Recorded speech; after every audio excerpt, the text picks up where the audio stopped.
Welcome back and thank you for joining A Shark's Perspective. So if you believe that content marketing works, if you've got the statistics to back it up, if you truly believe that this can transform your business, then depending on your role, you may need a higher up. You may need executive buy-in, someone who has the vision to help you implement this kind of transformational change for your brand. Deana Goldasich is the CEO of A Well-Planned Web, an agency focused on B2B, and she's a subject matter expert in content marketing. And on this episode, we'll discuss getting executive buy-in for your content marketing efforts and really helping leverage content to help transform your business. So let's tune in to A Well-Planned CEO with an impromptu shark on this episode of A Shark's Perspective.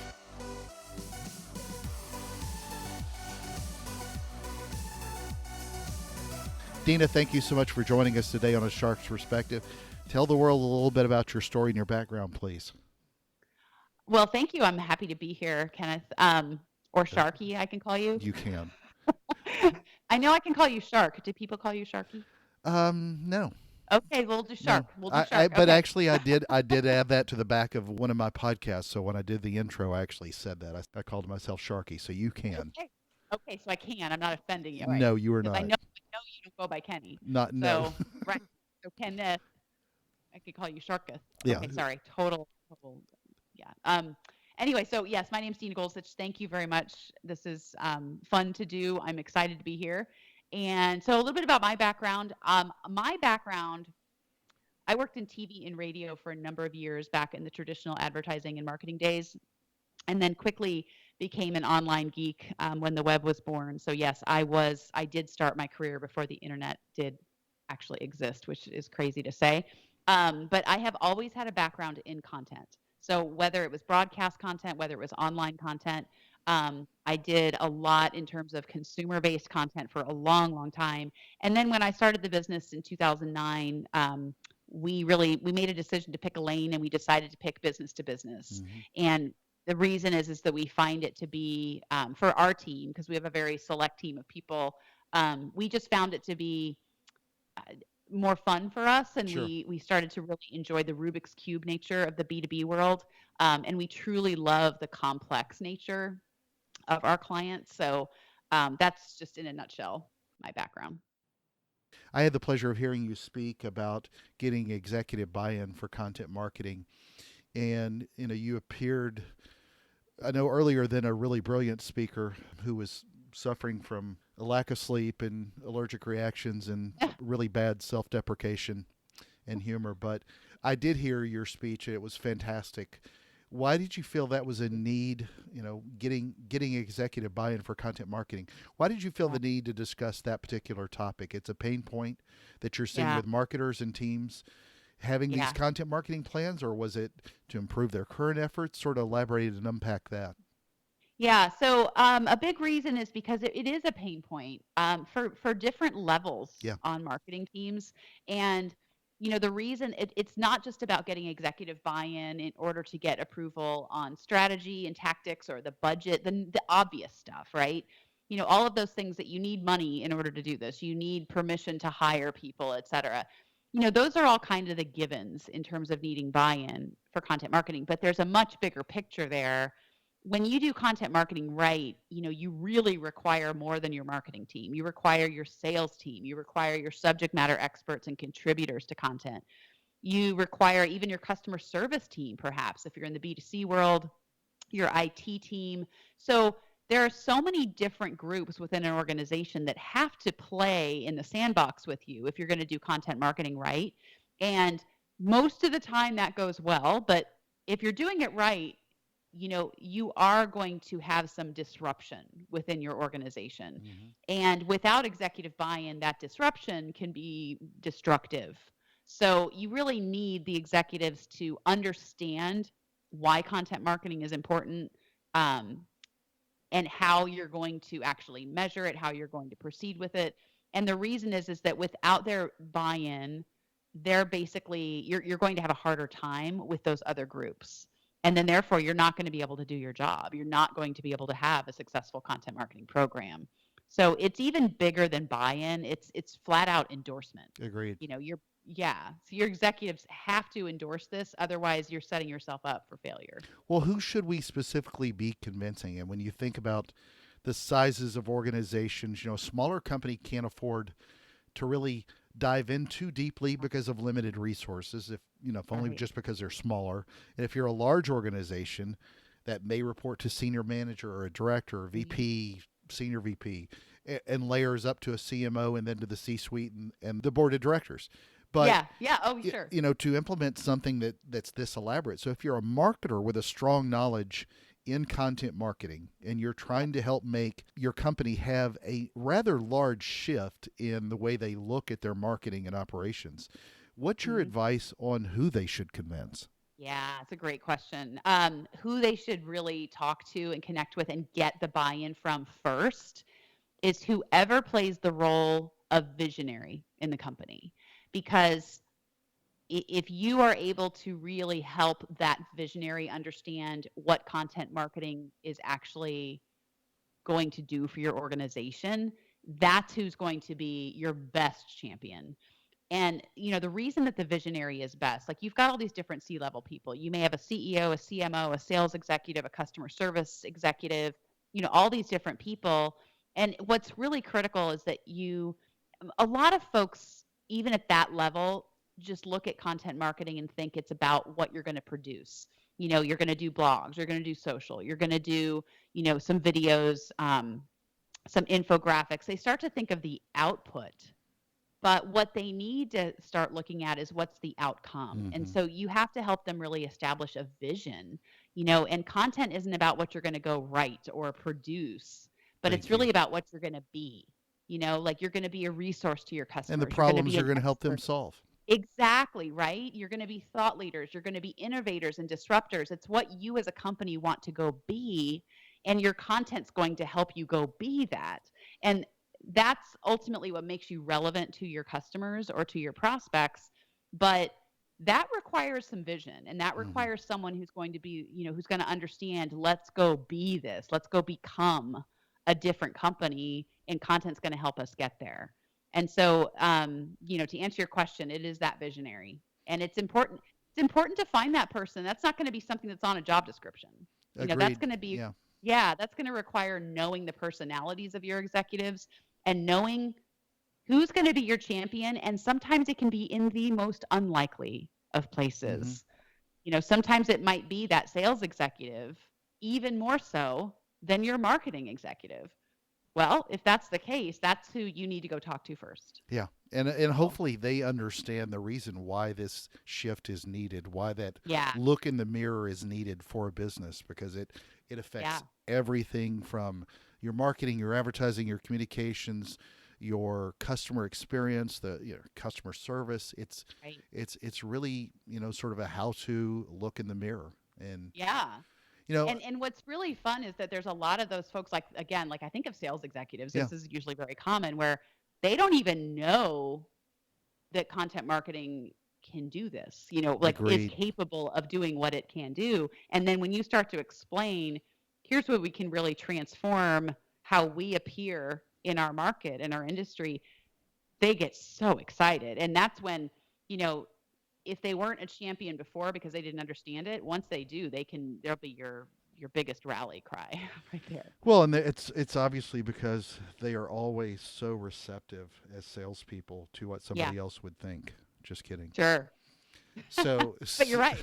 so, You're so, actually right. so speaking of sales, one of the things you talk about that hit a nerve with me in particular, both in your great presentation, but also on your website, is how to avoid or how people avoid salespeople like the plague. Yeah. We all get it all day long on LinkedIn or email or anything else, and this is not a shot at salespeople because there are many brilliant and excellent ones that help make things better. I myself was not, but marketers still try to oversell to their management team the value, sort of the features, if you will, instead of doing what they should be doing, which is putting their content marketing hats on and following best Mhm. practices.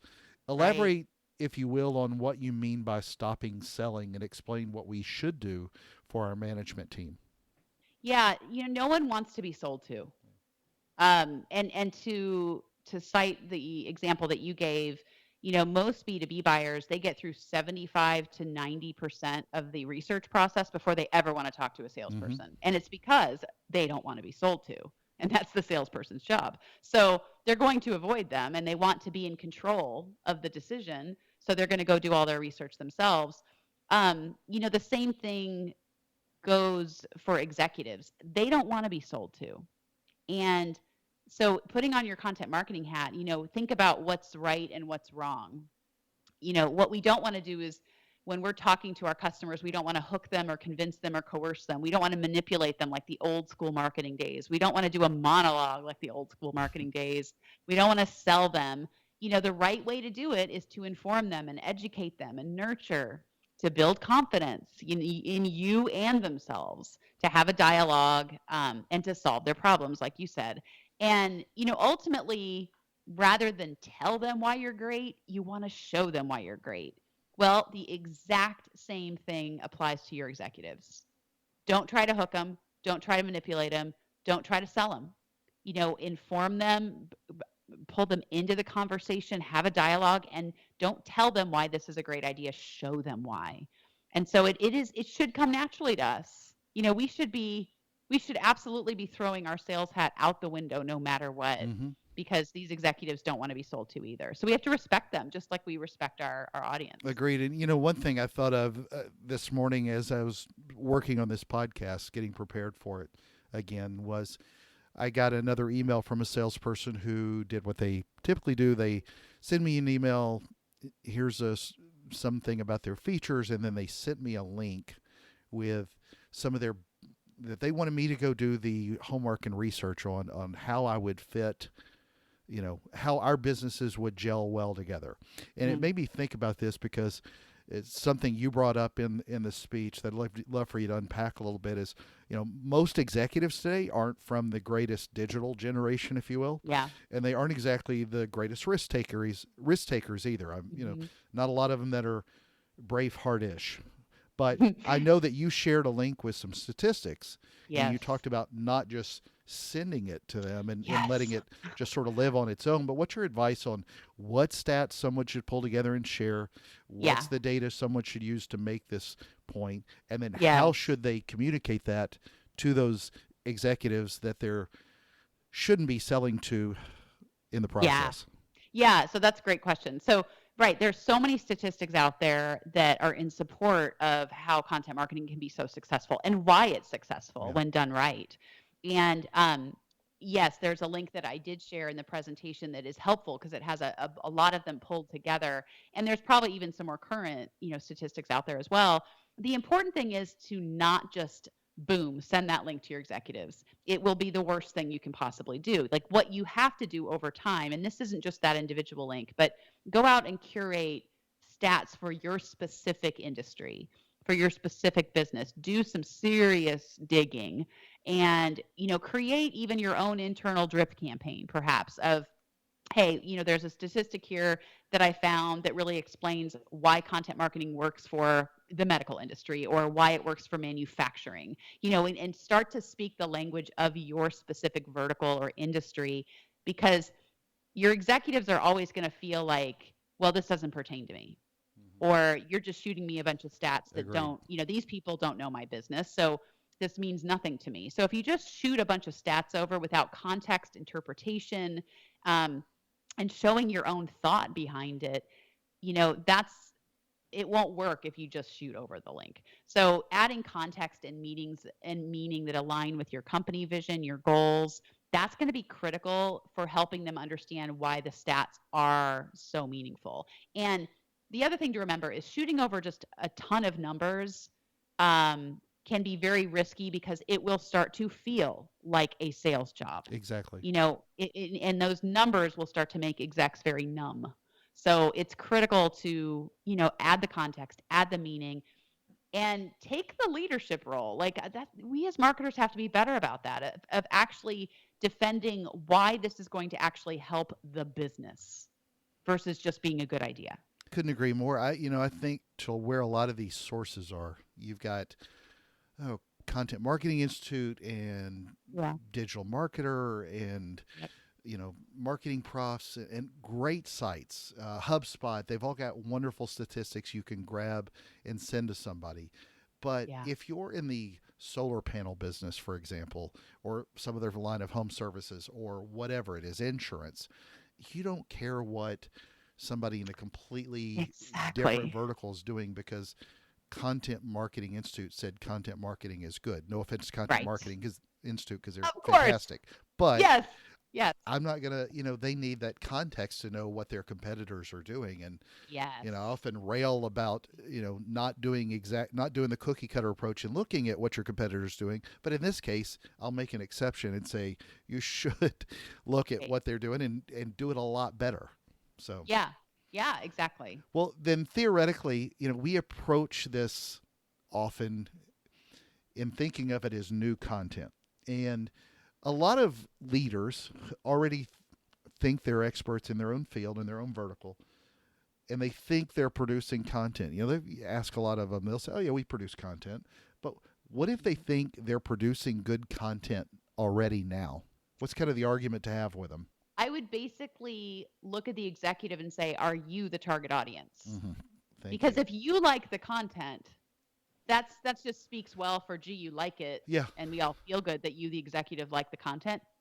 But are you actually the audience? Agreed. So my pushback is, taking a good hard look at, you like the content, but is it absolutely using the right words, the right phrases? Is it locking eyes with the emotions of your customer? Mm-hmm. That's where content does its job.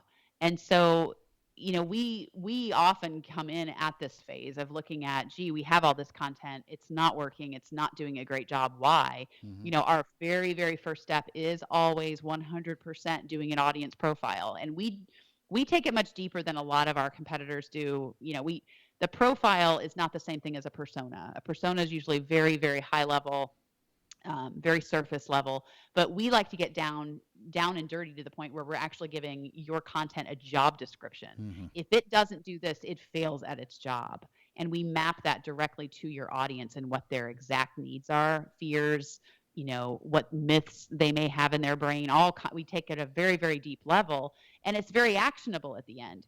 But without that, you're throwing spaghetti at the wall. Agreed. And you're hoping, and you're writing, content and creating content to a persona that's just going at that talks about their age and their, some of their hot buttons. Well, that doesn't go deep enough. So my first pushback is look really hard at whether or not this is going to lock eyes with someone who's on LinkedIn, who's scanning their email, who you may even see your banner ad, right? Like it may not even be a true piece of content marketing that's deep, like a white paper.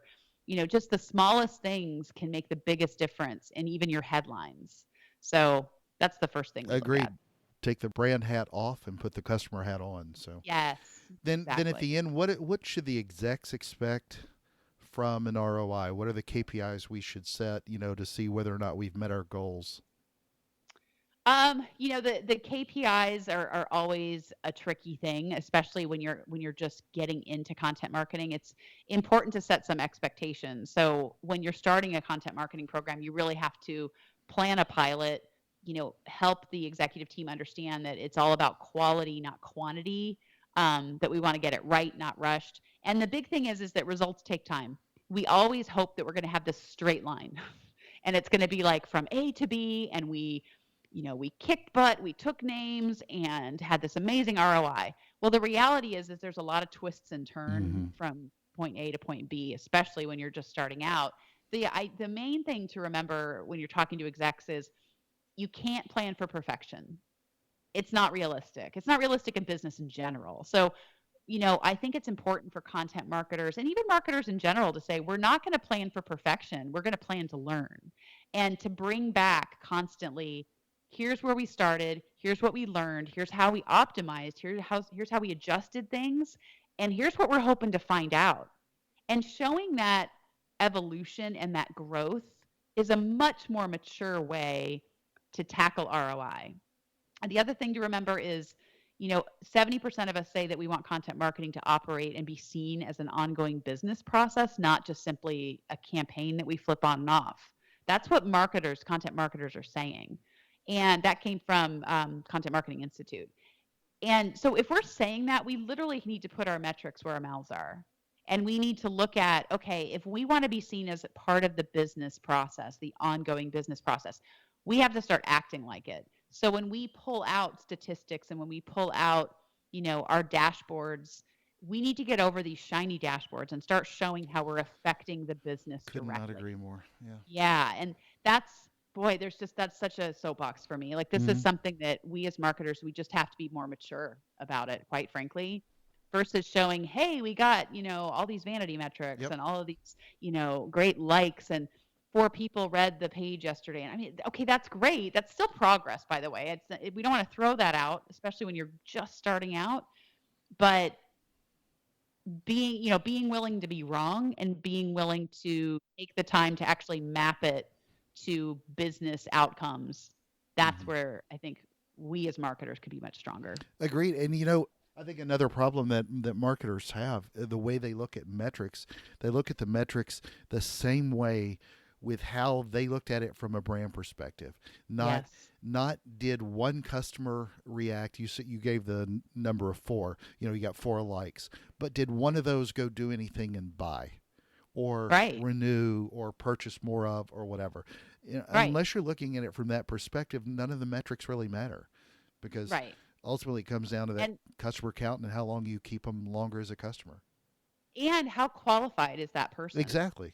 That's the other thing. And Good and we point. look very carefully at, what is the quality of, because even if you just got those 4, in our world with the customers that we work with, they work with very large corporations. So if you're looking at a multi-billion-dollar company who decided to download your white paper, I'll tell you what, our clients celebrate Yeah, that. That exactly. is not something that is, we could have gotten 150 people to download that were not qualified, that would not have been quality leads that we would want to follow up on.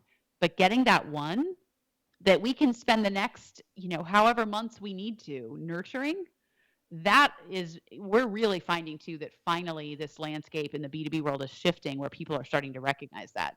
We don't need to go after this massive quantity of leads, but we have to look carefully at are we getting the right ones? That to us is the win at this point.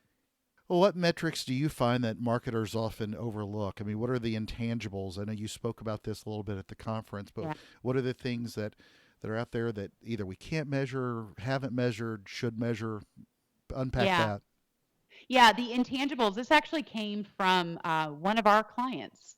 When we were going through a yearly review, and he at the end said, you basically forgot all of the intangibles. And I said, Mike, what are you talking about? And it was great. It was a great moment.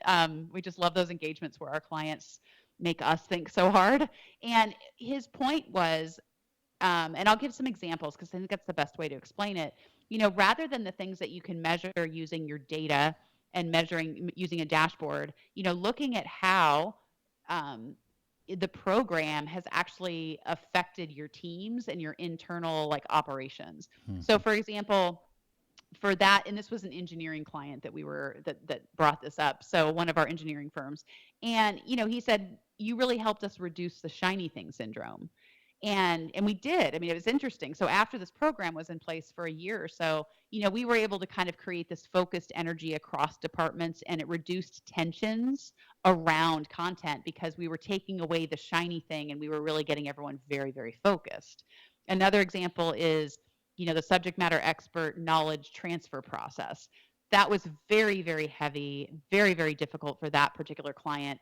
And during the course of the year, we made that process more proactive, responsive. The SMEs were more involved. They came to us more often towards the end of that year. Another example is even just how many speaking events they were invited to. Once we got them in the market and really started building that awareness in the marketplace, they were getting invited more often to be subject matter expert speakers. Well, that is just a huge play in the B2B world where you can really position yourself as a thought leader and really get a lot of response, with a large audience out there. So that's something that, those are all things that we weren't setting out to measure, but in stepping back and looking in retrospect, we were able to say, wow, we had some intangible wins that we need to take credit for. Yeah. We as a team, the client and us, need to take credit for and make sure the executives understand that, we had some big wins even outside these numbers. So Great point. That's what the intangibles are. Yeah. Well, Deana, you reside not too far from the beaches of Southwest Florida, where I went to tennis school at Bollettieri 100 years ago. I've done a few diving trips there, but I've got to ask, what is your favorite kind of shark and why, based on the name of the show?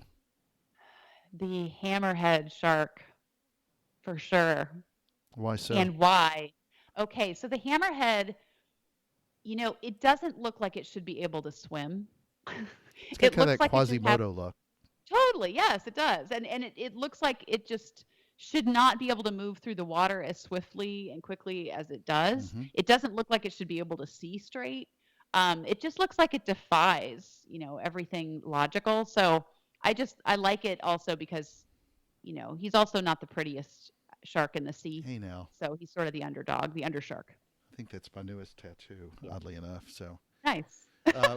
Well, well, Deana, it's that special time of the show. Are you ready for the 5 most interesting, important questions that you're going to be asked today? Okay, I'm ready. All right, here we go. Buy-in at the CMO level or buy-in at the CFO level? Again, I'll go back to who's the visionary, and I would venture to guess that that's probably the CMO. Again, I'm not against CFOs, but it's rare. It's honestly, I can say in all my years, it's never been the CFO who's been our visionary champion. Not the most imaginative group. No, right. But at the same time, I will say, out of pure respect for the CFOs, they are the ones who ultimately are signing the check. So agreed. Yeah. Captain Marvel or Captain America? I wish I could tell you. I don't know my captains, and this is embarrassing, but I just don't know. How about Captain Stubing or Captain Crunch? Oh, that's a tough one. See, now you're talking my language. I had to I would have to quick. go with Crunch.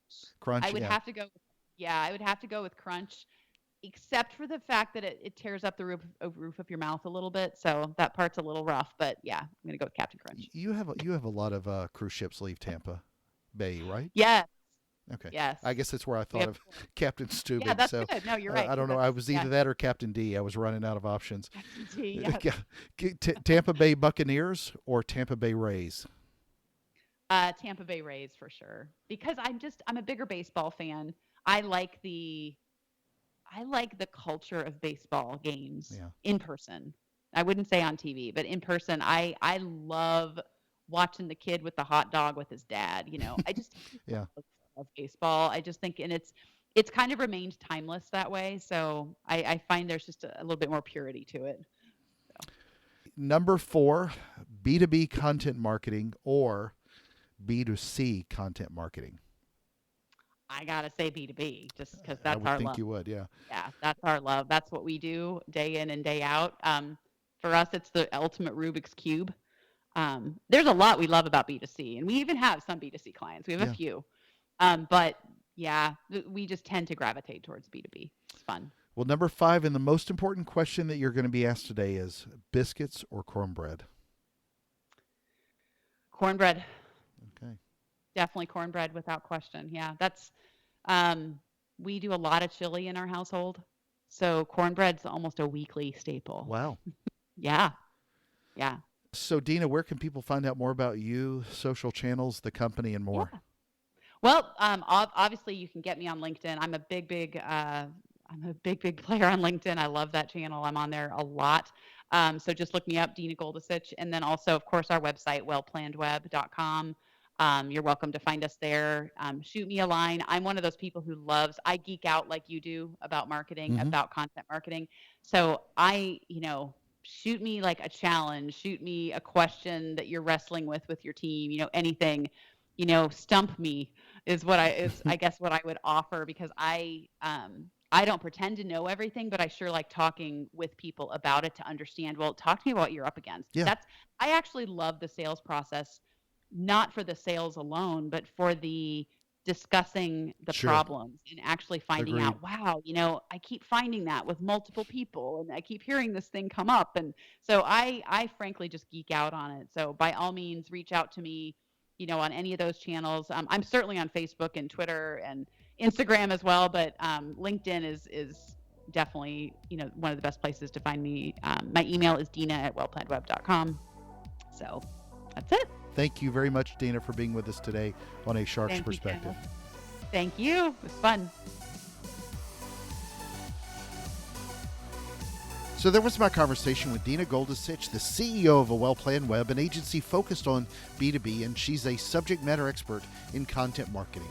Let's take a look at 3 key takeaways from my conversation with her. First, when you do content marketing right, you require a lot more teams than just marketing because it can create some disruption. It's marketing, it's sales, it's the customer care team, it's billing, it's finance, it's so many different types of teams. The right kind of content draws upon every department in the business so that the disruption is not destructive. You need a senior leadership's buy-in to this so that it's helpful and transformational. Think about who we should be convincing and who they can affect. Second, as Deana said, with content marketing, don't look at the output, look at the outcome. Help establish a vision. As she said, and I'll paraphrase, content's not what you're going to write or produce, but what you're going to be. It's what resource you'll be as a company. It's what problems you're going to help solve. That's what makes you relevant to your customer. Remember, when you look at this, that executive leader that you're talking to about content marketing has power to help adopt and implement that kind of change. That takes a real leader with vision. Third, don't sell to your executives. Show them how it helps them, and don't just send stats that come from marketing groups. Send them something that shows up and how it applies to them. Don't just grab helpful content stats from helpful content sites. Make it relative. Grab examples from competitors. Show how it aligns with your business's goals. Think through it and add context. And from an ROI standpoint, make sure that you responsibly show how this will work. Got a question? Send me an email to kenneth@asharksperspective.com. It's been my honor. So be a visionary, improve your marketing, change the world, and join us on the next episode of A Shark's Perspective.